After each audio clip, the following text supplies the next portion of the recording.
je pense que tu peux transmettre différemment et dans d'autres contextes. Ouais. Parce que tu peux laisser quelque chose, mais à d'autres gens, Mais à ou qui? sur un projet, tu vois, ou je sais Ouais. pas, ou quelque chose que tu construis, non? Et du coup, à qui? Si je prends par exemple Ricochet, tu as construit Ricochet, tu as créé une communauté, tu t'en vas, tu laisses quelque chose, tu as transmis des valeurs, tu vois, tu as transmis quelque chose qui t'était cher. Moi, c'est dans ce sens-là. Dans le sens de la transmission des Oui. valeurs, qui sont universelles, quoi. Voilà, et je me dis finalement... Parce que ça fait pas famille. Ouais. Ouais.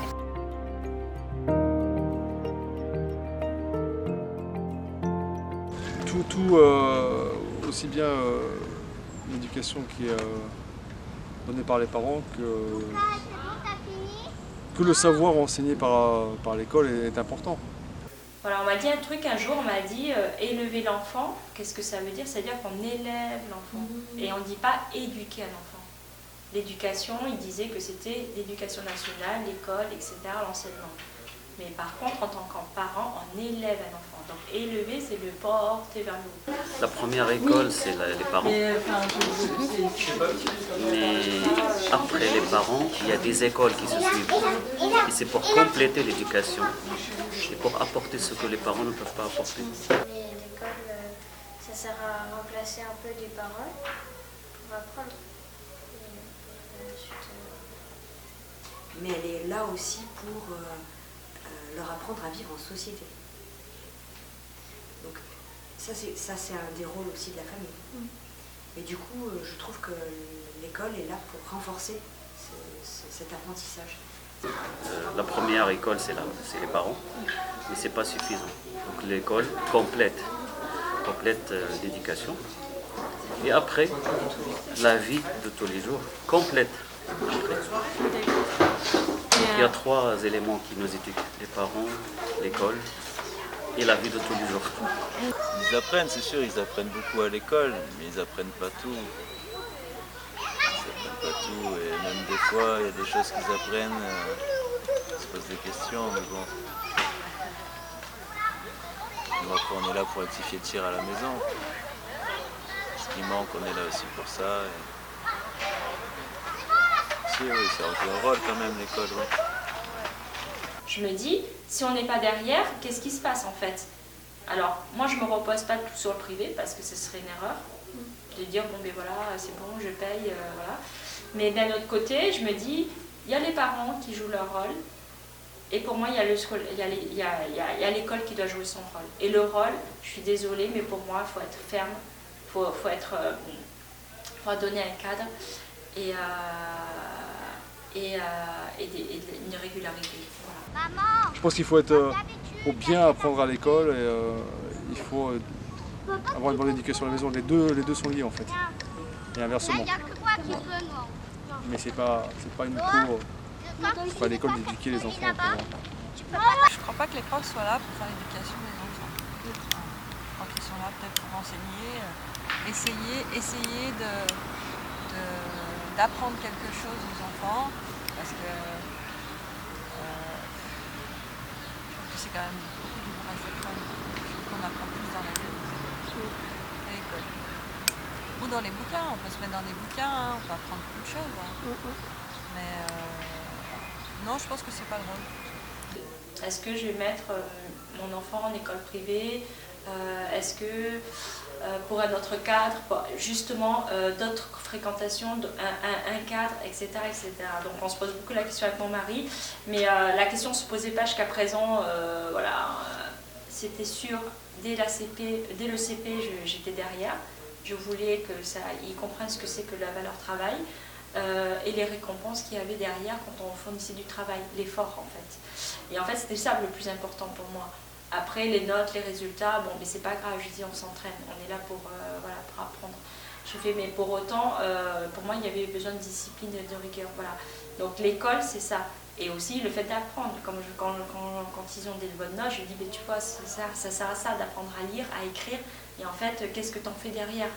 Voilà, donc c'est pour leur... Et moi-même, comme cette année, je reprends des études, alors à mon âge, plus de 40 ans, mais... finalement, je me dis c'est bien, ça me stimule, c'est bien parce qu'en plus il me reste 20 ans à travailler, donc c'est bien, ça me change. Alors, je suis très admirative des enseignants publics, vraiment, je trouve qu'ils fournissent un super travail, c'est pas le sujet. Mais moi, ce qui me dérange, ce qui me dérangeait il y a 20 ans, alors je ne sais pas si ça a changé depuis, c'est le problème de discipline et le cadre. Et quand je suis allée en privé, c'est grâce à eux que j'ai pu avoir mes diplômes, c'est parce qu'en fait, il y a un rythme. Il y a un rythme qui se pose. Le rôle il est crucial, il est central et voilà, la mixité quoi. C'est vraiment ça, mixité. Le maître mot c'est ça. Donc, une école qui n'est pas mixte, c'est pas une bonne école, à mon sens. La notion de quartier est plus arrivée au moment du Covid. Oui, en tout cas dans notre rue, ça s'est passé comme ça. À partir du moment où on est tous sortis pour applaudir les infirmiers, les infirmières, il s'est passé quelque chose. Au début, c'était tout le monde qui applaudissait, on entendait juste des applaudissements dehors. Et puis, une personne dans le quartier, pas très loin de chez nous d'ailleurs, a commencé à mettre de la musique à ce moment-là. Et au bout de la 2e ou 3e fois, les gens sont sortis dans la rue en fait, pour profiter de cette musique. Et on a fait connaissance. Donc, des gens qui ne se croisaient que parce qu'ils se garaient, se voyaient de loin, etc. On commençait à faire connaissance. Et au moment des applaudissements, en fait, on s'est mis à danser, tout simplement. Il y avait cette musique, on s'est mis à danser, puis on a rajouté un petit apéritif par-dessus ça. Voilà. Et donc, on a commencé à faire des barbecues. Voilà. Et donc, la notion de quartier a commencé à prendre forme. Et on savait qu'on pouvait commencer à compter les uns sur les autres, les familles les unes sur les autres. Et à partir du moment où, je pense qu'à partir de l'année dernière, quand la disponibilité des gens a commencé à être réduite, que la société a recommencé son rythme à 100 à l'heure, du point de vue du travail, des activités, etc., eh bien, on s'est reperdu de vue. Oh non, c'est dommage.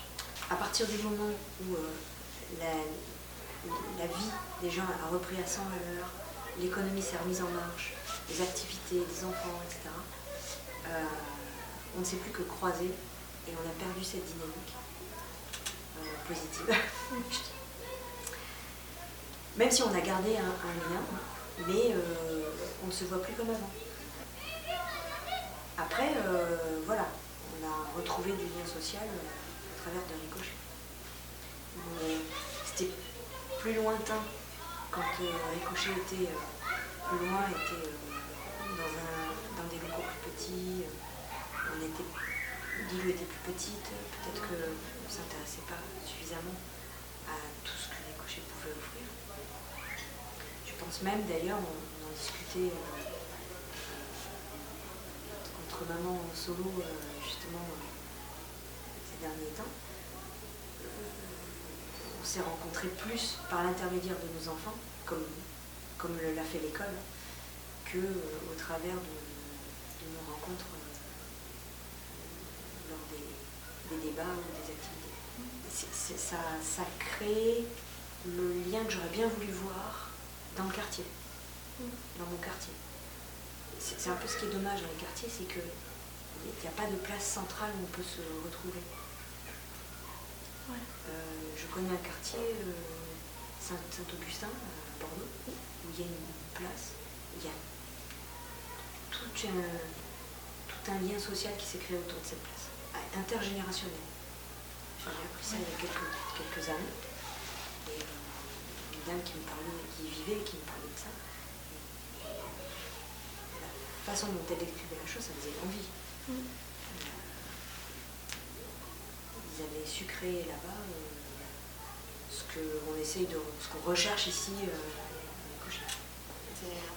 Moi, j'essaie de jamais rester isolée avec mes enfants, par contre. C'est bien quand même aussi d'avoir un peu comme un œil extérieur, quoi. mine de rien, quand on est deux, tu vois, dans un couple, on est enfants, enfin, je sais pas, il y a une sorte de ping-pong, il y a un répondant, il y a quelque chose. Quand tu es seul, c'est... Moi, j'ai toujours essayé de chercher des ressources. Et comme j'ai pas beaucoup de famille, et comme j'ai pas de famille sur Bordeaux, ben oui, je me suis tournée vers des associations. Ricochet, Parrainage 33, bon, là, Cachardy qui est devenu France Parrainage. Je ne sais pas si on a le droit de citer notre nom. Si, bien sûr. Oui, en fait, donc, ouais, le milieu associatif, d'aller vers les autres, de ne pas rester enfermé, c'est hyper important. Oui, oui, c'est sûr. Oui, on a des très bons échanges avec les voisins. Quand on va au parc, en fait, ils se rejoignent comme là aujourd'hui. Ils sont amis. Les enfants sont amis entre eux, donc du coup, ça amène les conversations très vite. L'école a favorisé la rencontre d'autres parents du quartier, et qui sont encore des connaissances ou des amis aujourd'hui. Néanmoins, ça restait quand même assez individualiste. Bon, moi j'habite sur Bruges, donc du coup, mais on est Bruges proche Bouscat, donc c'est pour ça que c'est bien là. Après, moi j'ai travaillé au collège Ozone, donc c'est vrai que c'est un territoire quand même le Bouscat que je connais. Mes enfants vont à l'école sur le Bouscat.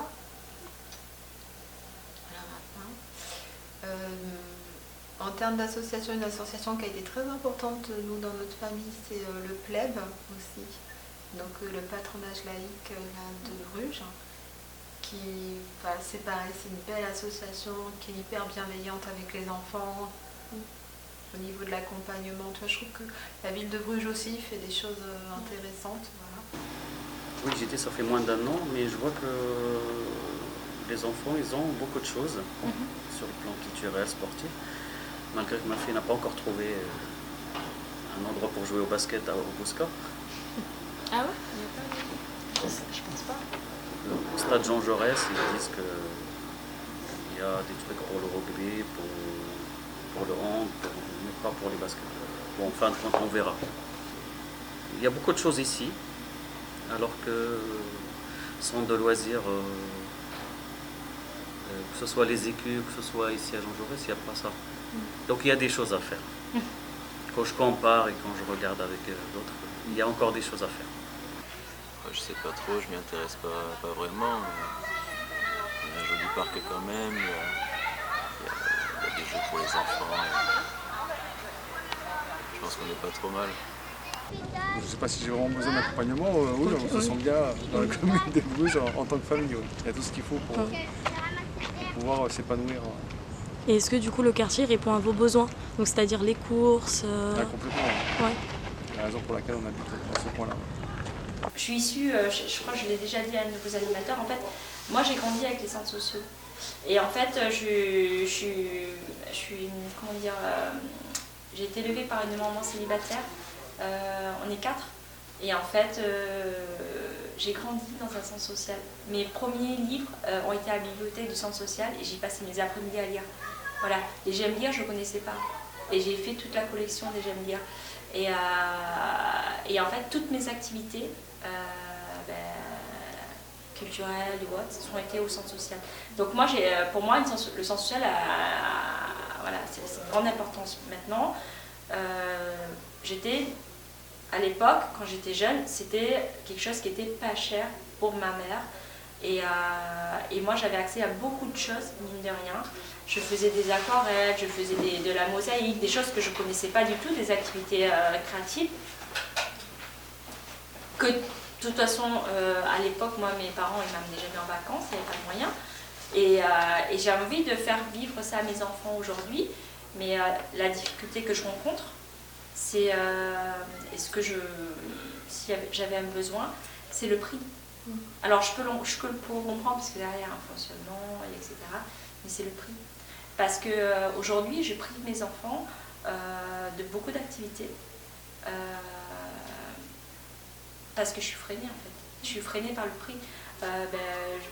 Je donne un exemple, mais on paye tout aujourd'hui. La cantine, c'est un coût. La garderie du soir, c'est un coût. Les centres de loisirs, c'est un coût. Tout un coup. Et comme j'ai 2 enfants, mais c'est x2. Et du coup, mince quoi.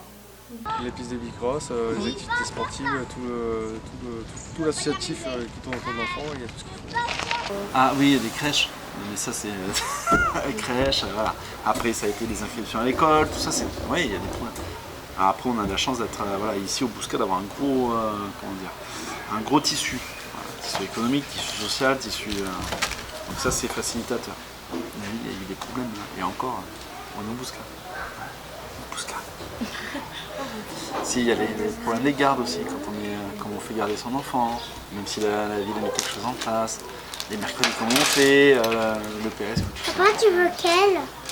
Les ajustements, c'est très riche. Entre la médiathèque, la ludothèque, le périscope, c'est chouette. Ici on est vraiment, on a de la chance.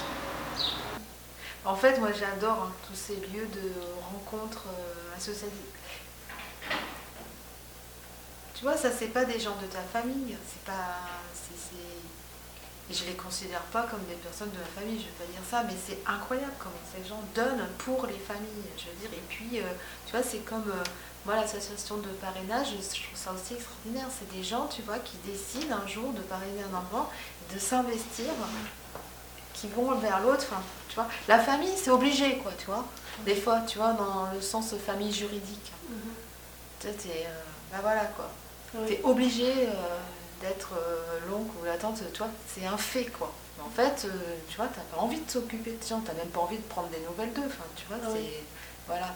Là, tu vois, Ricochet, vous accueillez les enfants, mais c'est votre volonté, quoi. Et du coup, vous avez la volonté de le faire le mieux du monde, quoi. Donc, c'est extraordinaire, en fait, d'avoir des lieux comme ça. Je remercie, moi, la ville du Bouscat, de mettre à disposition ces locaux pour vous. C'est magnifique, quoi. C'est extraordinaire. De voir ce que vous faites pour le quartier. Moi, depuis que j'ai découvert ici, c'est ça, plus ça va, plus j'y vis. C'est devenu un lieu de vie, quoi, pour moi, ici.